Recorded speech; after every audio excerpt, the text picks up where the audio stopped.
Latest updates ఎప్పటికప్పుడు పొందడానికి Big TV WhatsApp channel follow అవ్వండి. లింక్ డిస్క్రిప్షన్ లో ఉంది. ఇప్పుడు మనం గమనిస్తే ఒక అమ్మాయి అబ్బాయి పుట్టిన తర్వాత షోడశ సంస్కారాలన్నీ చెప్పుకుంటూ వస్తున్నాం. ఇప్పుడు అబ్బాయికి అయితే మనం గమనిస్తే ఉపనయనం చేస్తాం. మరి అమ్మాయి విషయంలో ఇంతకు ముందు బాగా రీసెర్చ్ జరిగిన తర్వాత తెలిసింది ఏంటంటే, మన ఋషులు మొట్టమొదలు ఈ సాంఘిక విజ్ఞానం అంతా ఇచ్చేటప్పుడు, మాన్యువల్స్ అని పెట్టేటప్పుడు వాటిని స్మృతులు అంటారు. స్మృతులు రాసేటప్పుడు వాళ్ళు ఏం ఫైండ్ అవుట్ చేశారంటే, స్త్రీ యొక్క శరీర నిర్మాణం పురుషుని యొక్క శరీర నిర్మాణంలో తేడాలు గమనించారు. ఓకే, చాలా లోతైన విజ్ఞానంతో వైద్య శాస్త్రంతో వెళితేనే మనకి ఇది అర్థమవుతుంది. స్త్రీ యొక్క శరీర నిర్మాణ విధానంలో స్త్రీకి తొందరగా అన్నీ అవగతమవుతాయి. తర్వాత తాను మాత్రమే పిల్లల్ని కనగలుగుతుంది. సో అన్ని బాధ్యతలు స్త్రీలకు ఇవ్వకూడదు. స్త్రీలని అత్యంత ఆదరంతో గౌరవంతో శక్తిగా కీర్తించారు, శక్తిగా చెప్పుకున్నారు. చాలా ఏమంటాం దాన్ని ప్రీషియస్గా చూసుకున్నారు. స్త్రీలు అపురూపంగా చూసుకున్నారు. అలాంటి వాళ్ళు కాబట్టి వాళ్ళకి ఈ విద్య ఇవి అక్కర్లేదు. ఆ కాలంలో అవసరం లేవు. అప్పుడు కానీ వాళ్ళకి సహజ విద్య వాళ్ళకి ఇన్బిల్ట్ ఉంటుంది. ఎందుకు వస్తుంది అంటే వాళ్ళు చూస్తేనే గమనించి గ్రహిస్తారు వాళ్ళు. సో మగవాళ్ళు చేసే కార్యక్రమాలన్నింటికీ వాళ్ళు సహధర్మచారిణి కాబట్టి వాళ్ళు పెళ్లి చేసుకున్నాక అవన్నీ వాళ్ళకి ఆటోమేటిక్గా తెలుస్తాయి. ఆ ఆటోమేటిక్గా అతను చేసేది తెలుస్తుంటాయి కదా, అది చాలు వాళ్ళకి అని వాళ్ళకి ఉపనయనము అనేది పెట్టలేదు. విద్యాభ్యాసం కూడా పెట్టలేదు. ఎందుకు పెట్టలేదు? చిన్నప్పుడే పెళ్లి చేసేవాళ్ళు. హస్బెండ్ ఉండేవాడు, హస్బెండ్ అన్నీ చెప్తుంటే వీళ్ళు చేసేసేవాడు, అన్నీ నేర్చుకునేవాడు. సో ఆ విధంగా వాళ్ళకి ఉపనయనం అనేది తీసుకురాలేదు. ఎందుకు తీసుకురాలేదంటే కేవలం వారి శరీర నిర్మాణంలో ఉన్న దాన్ని ఏమని వేరుగా ఉండడమే మెయిన్ కారణంగా తీసుకుని వాళ్ళ పని కేవలం పిల్లల్ని కనవలసి ఉంటుంది కాబట్టి జాగ్రత్తగా ఉండాలన్న ఉద్దేశంతో వాళ్ళకి ఇలాంటి బయటికి వెళ్ళిపోయి గురువుల దగ్గర ఉండి నేర్చుకోవాల్సింది పెట్టలేదు. ఆ విధంగా జరిగింది అది. మరి రజస్వల ప్రక్రియ అది షోడశ సంస్కారాల్లోకి రాదు. అది ఒక స్త్రీకి తన జీవితంలో శారీరకంగా వచ్చే మార్పుల్లో ప్రకృతి సిద్ధంగా వచ్చే మార్పు. ఒక స్త్రీ పుట్టినప్పుడు, బాలికగా ఉన్నప్పుడు తనలో రీప్రొడక్టివ్ సిస్టమ్ అంటాం దాన్ని, పునరుత్పత్తి విధానం అనేది ఉంది బాడీలో.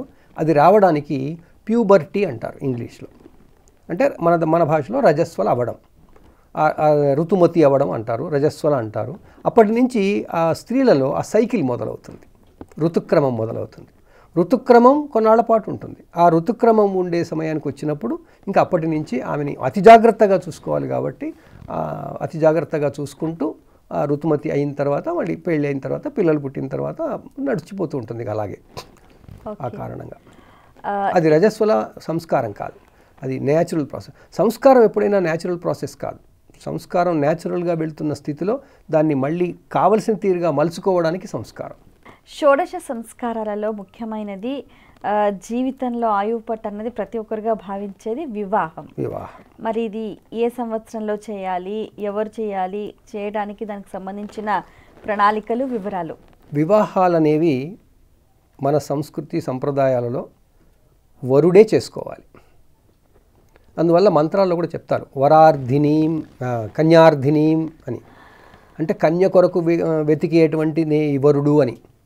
సో ఆ కాలంలో తల్లిదండ్రులకి ఇంత బాధ్యతలు ఉండేవి కావు.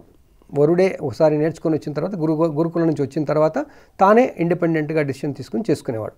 అందువల్ల వరుడికి తాను వివాహం చేసుకోవడంలో తన కుటుంబం వాళ్ళైన తల్లిదండ్రులు సహాయపడతారు. ఆ సహాయపడే విధానం కాస్త ఈ రోజుల్లో వీళ్ళే పెళ్ళిళ్ళు చేసేదాకా వచ్చింది. నిజానికి అది లేదు. తర్వాత వివాహం చేసుకుంటున్నప్పుడు తాను ఎవరి అమ్మాయినైతే చేసుకుంటున్నాడో వాళ్ళతో సంప్రదింపులు జరపాలి. ఆ సంప్రదింపులు జరపాలంటే ఒక్కడే పోయినట్టయితే అంత బాగుండదని చెప్పేసి తోడుగా తీసుకెళ్ళడం, మేనమామల్ని తర్వాత తల్లిదండ్రులని తీసుకెళ్ళడం, ఇదంతా ఆ విధానం అంతా ఉండేది. కానీ రాను రాను పిల్లలకి తల్లిదండ్రుల మీదే ఆధారపడేట్టుగా చేసి ఆ విధంగా తల్లిదండ్రులు పిక్చర్లోకి వచ్చారు. ఇప్పుడు ఈ కాలంలో మళ్ళీ అదే అవుతుంది. వరుడే చూసుకుంటున్నాడు, వధువులు చూసుకుంటున్నారు కాబట్టి ఆ కాలం మళ్ళీ వచ్చేస్తుంది ఇప్పుడు. ఓకే, ఇందులో మీరు అన్నట్టుగా ఈ వివాహం క్రతువులో భాగంగా వరుడు కాశీ యాత్ర చేస్తాడు. అందులో విశేషం ఏంటంటారు? ఇప్పుడు మనం గురుకులం నుంచి బయటకు వచ్చాక చేసేది ఏమనుకున్నాం? స్నాతకం. ఆ స్నాతకమే ఈ కాశీయాత్ర. కంటిన్యూటీ అక్కడ పెట్టారు. ఆ స్నాతకంలో కాశీయాత్రకి ఏమంటాడు, నేను చదువు పూర్తి చేసుకున్నాను, ఇప్పుడు అడ్వాన్స్ స్టడీస్ కోసం నేను కాశీకి వెళ్తాను, ఫర్దర్ స్టడీస్కి. అప్పుడు ఆ పిల్లని ఇచ్చేవాడు వాడు బావమరిది వచ్చి, మీరు అలా పోకూడదు, గృహస్థాశ్రమానికి రావాలి, మా అమ్మాయి సిద్ధంగా ఉంది, మీరు వచ్చి ఈ వివాహం చేసుకొని మీరు గృహస్థాశ్రమం స్వీకరించండి అంటాడు. ఆ క్రమంలో అప్పుడు కాశీ ఎందుకు అయ్యేదంటే, కాశీలోనే యూనివర్సిటీ ఉండేది, బనారస్. కాశీలోనే ఫర్దర్ స్టడీస్కి ఫెసిలిటీస్ ఉండేవి. అందువల్ల నేను కాశీకి పోతాను వచ్చేవాడు. అది ఈ రోజుల్లో పెళ్ళిళ్ళలో స్నాతకం అనేది తీసుకొచ్చారు. ఈ వివాహ క్రతువులో కూడా గురువుగారు మనం రాజుల కాలంలో చూస్తేనేమో, అప్పుడు దశరథ మహారాజు ఆ కాలంలో చూస్తే పాణిగ్రహణం అనేవారు. ఇలా పాణిగ్రహణం చేతిలో చేవేస్తే కళ్యాణం అయిపోయినట్టు.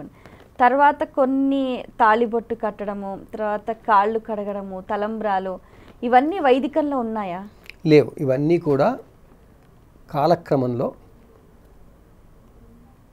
ప్రాంత భేదాలను బట్టి, ప్రాంతాన్ని బట్టి వాళ్ళు ఒకటి పెళ్లి చేసుకున్నారు అని చెప్పడం కొరకు సమాజానికి చూపించడానికి కావలసిన విధంగా వచ్చాయి.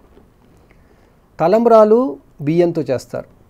ఎందుకు అంటే మనకి స్టేపుల్ ఫుడ్ బియ్యం కాబట్టి, వరి కాబట్టి దానికి సంబంధించింది. అప్పుడు వ్యావసాయిక విధానాలన్నీ పెళ్లిలో తీసుకొచ్చారు. సో ఆ కారణంగా మన పెళ్లిలో ఇది క్రతువు కాదు. మీరు వివాహ క్రతువు అన్నారు, క్రతువు కాదు. క్రతువు అంటే ఒక యజ్ఞం. ప్రకృతిలో ప్రకృతి శక్తులని అందరి లోక కళ్యాణం కొరకు చేసేది క్రతువు. వివాహం క్రతువు కాదు. వివాహం తంతు. ఉపనయనం తంతు అంటే ప్రాసెస్. సో వివాహం తంతులో ఏం చేస్తారు, అన్నీ ఆ ప్రదేశాన్ని బట్టి అన్నీ మార్చుకుంటారు.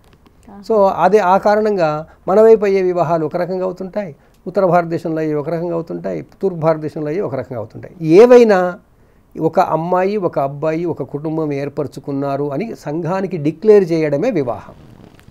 ఆ క్రమంలో మన దగ్గర ఈ కాణీ పెట్టడము, తర్వాత ఇది బియ్యం మీద వీళ్ళందరినీ కూర్చోబెట్టడము, తలబ్రాలు పోసుకోవడము, తాళి కట్టడం మొదలు లేదు. తర్వాత మన పురాణాలలో వివాహాన్ని డిఫైన్ చేశారు. ఇన్ని రకాల వివాహాలు ఉంటాయని. పురుషుడు స్త్రీ యువకులు అవుతుంటారు, వాళ్ళు కావాలి మనం పెళ్లి చేసుకుందామని చూడగానే అనుకుంటే దాన్ని గాంధర్వం అంటారు. అలా కాకుండా పురుషుడు ఒక అమ్మాయి వెళ్తాడు వెంటనే చేయి పట్టేసుకుంటాడు. ఆ చేయి పట్టేసుకుంటే పాణిగ్రహణం అంటారు. లేదా ఒక పురుషుడు ఈ స్త్రీ నేను భార్య కావాల్సిందే అని బలవంతంగా ఎత్తుకుపోతాడు, దాన్ని రాక్షస వివాహం అంటారు. తల్లిదండ్రులతో సంప్రదించి వాళ్ళ తల్లిదండ్రులతో సంప్రదించి ఈ పిల్లవాడు ఆ పిల్ల ఇద్దరు పెళ్లి చేసుకున్నట్టయితే అది సాధారణంగా మనం అనుకునే వివాహం అవుతుంది. ఇది అరేంజ్డ్ మ్యారేజ్ అంటున్నాం ఇవాళ రేపు. సో ఈ విధంగా వివాహాలు రకరకాలు. దాంట్లో దుష్యంతుడు శకుంతలను చేసుకున్నది గాంధర్వ వివాహం. అది అందుకే నిలిచింది. అది లీగలే, అంతా అన్నీ లీగలే, ఇల్లీగల్ ఏవి కావు. సో ఆ లీగాలిటీ అనేది ఇచ్చారనమాట. దానికి వాళ్ళు ఎన్నో చేశారు. మీకు గమనిస్తే ఆ కాలంలో స్వయంవరాలు ఉండేవి. ఇంకా అవును, రాజుల దగ్గర అయితే స్వయంవరాలు ఉండేవి. రాజులకి తప్ప స్వయంవరాలు ఇంకా వేరే వాళ్ళ దగ్గర మనం కథలు చూడం. ఈ పూలదండ వేయటం కూడా అందులో పూలదండ ఒక ప్రక్రియ అంతే, ఒక దానికి సింబాలిక్గా వేయడం అంతే. పూలదండ వేశారు అంటే యాక్సెప్టెన్స్ తీసుకున్నారు అని అర్థం. ఓకే. ఈ వివాహ తంతులో కూడా గమనిస్తే రకరకాల పద్ధతులు చేస్తూ ఉంటారు. లాజా హోమం అని చేస్తూ ఉంటారు. అందులో ఉన్న ఆంతర్యం ఏంటి? మీరు పూర్తి మన వివాహ పద్ధతులు గమనించినట్టయితే వివాహం జరుగుతున్నప్పుడు బంధువులందరూ కలిసి పౌరోహితుడి ద్వారా ఈ అమ్మాయి రేపు గృహిణి అయిన తర్వాత ఏం చెయ్యాలో అవన్నీ అక్కడ ప్రాక్టికల్గా చేయిస్తారు. అవును, ప్రాక్టికల్గా చేయిస్తారు. దాంట్లో స్థాళీపాకం అంటారు దాన్ని. పెళ్ళి అవ్వంగానే అంటే వివాహం అవ్వంగానే నాగవెల్లి అని చేస్తారు. అప్పుడు నాగమణి మన నీలమణి దేవతని ప్రార్థించి నల్లపూసలు కడతారు. ఆ తర్వాత వాళ్ళకి అంతరిక్షం అంతా పరిశోధన మన ఖగోళం కూడా చేర్పించాలని అరుంధతి వశిష్ఠుల్ని చూపిస్తారు. చూపించిన తర్వాత అది వాళ్ళిద్దరూ అంత అన్యోన్యంగా ఉన్నారు, మీరంత అన్యోన్యంగా ఉండాలని చెప్పడం కొరకు. నక్షత్రం కనిపించదు కదా గురుగారు. అప్పుడు రాత్రుల పూట పెళ్ళిళ్ళు అయ్యేవి కదా. కనిపించకపోయినా అక్కడ ఉంటారని ఆ వైపు చూపించవచ్చుగా, రాత్రికి చూస్తారుగా, రాత్రి అయినప్పుడు చూస్తారు కదా, అక్కడ ఉంటాయని తెలియాలి కదా. అప్పుడు అందరికీ ఇంత నాలెడ్జ్ లేదు కదా. పట్టపగలు అరుంధతి నక్షత్రాన్ని చూసిన కాదు, ఆ వైపు ఉంది చూడమంటారు. ఆ వైపున ఉంటుంది అంటే మీరు తర్వాత టైం దొరికినప్పుడు చీకటి అయినప్పుడు చూసుకోండి, అది వర్ణన అది. సో ఆ విధంగా అరుంధతి వశిష్ఠులను చూపించిన తర్వాత వాళ్ళు ఏం చేస్తారు, ఈ స్థాళీపాకం అని, పాకం అంటేనే వంట, సో వంట చేయించడం చేపిస్తారు. ఆ వంట చేసే ప్రక్రియలో వాడు రేపటి నుంచి వాడు హోమాలు చేసుకుంటాడు, ఈమెమో అవన్నీ సిద్ధం చేసి పెట్టాలి కదా.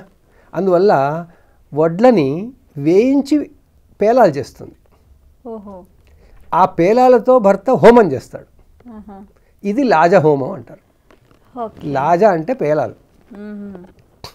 ఈ లాజ హోమం అక్కడ ప్రాక్టికల్గా అందరు అమ్మాయి ఎట్లా చేస్తుందో చూస్తారనమాట, అమ్మాయిని చేయిస్తారు.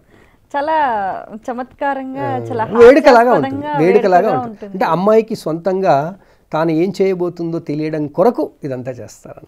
ఇంకొకటి గురువు గారు, ఇదంతా కూడా వినోదంకి అని అంటారా? మెట్టెలు పెట్టిన తర్వాత కాళ్ళు, ఇవి వినోదం కాదు, రెస్పెక్ట్. ఎందుకంటే అమ్మాయికి మెట్టె పెట్టిన తర్వాత నొప్పి అవుతుంది, నొప్పి అయినప్పుడు ఇబ్బంది పడకూడదు కదా. అందువల్ల వెంటనే మనం కాస్త కాళ్ళని అటు ఇటు ఒత్తాలి కదా.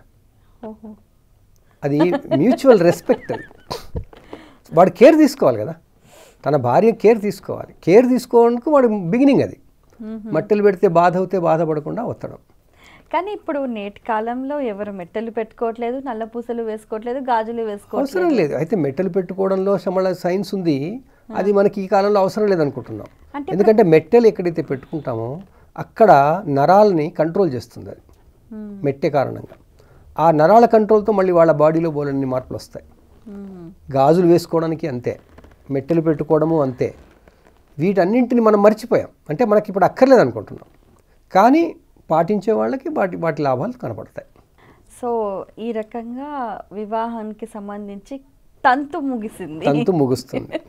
తర్వాత మరి కొత్త కోడలు ఇంట్లో అడుగు పెట్టేటప్పుడు ఏదైనా వస్తువు దొర్లితే అశుభం అని అంటారు. కానీ కొత్త కోడలు ఇంట్లో కాలు పెట్టేటప్పుడు బియ్యపు బిందెని తన్నేస్తుంది. మరి అది ఎందుకంటే ఆచారం. ఆ కడపలో మొదలు పెట్టినప్పుడు తాను ముందు కడపలో దాలి పెట్టి ఏదైనా పడితే అన్నీ పడవచ్చు కదా, ఏవేవో పడిపోయే బదులు ముందు మనకి తెలిసి బియ్యం పడిపోతే మంచిది అని, అది లక్ష్మి అని. ఓహో, లక్ష్మీప్రదం. సో బియ్యాన్ని తంతుందిగా, నష్టం ఏం లేదు. అలా అంటే తనకు అర్థమవుతుంది, తంతే ఇలా పడతాయని కూడా తెలుస్తుంది అమ్మాయికి. ఇలా అన్నిటికీ సైకాలజీ ఉంది, అన్నిటికీ కస్టమ్స్ ఉంటాయి, ఆ ప్రకారం వచ్చేస్తారు.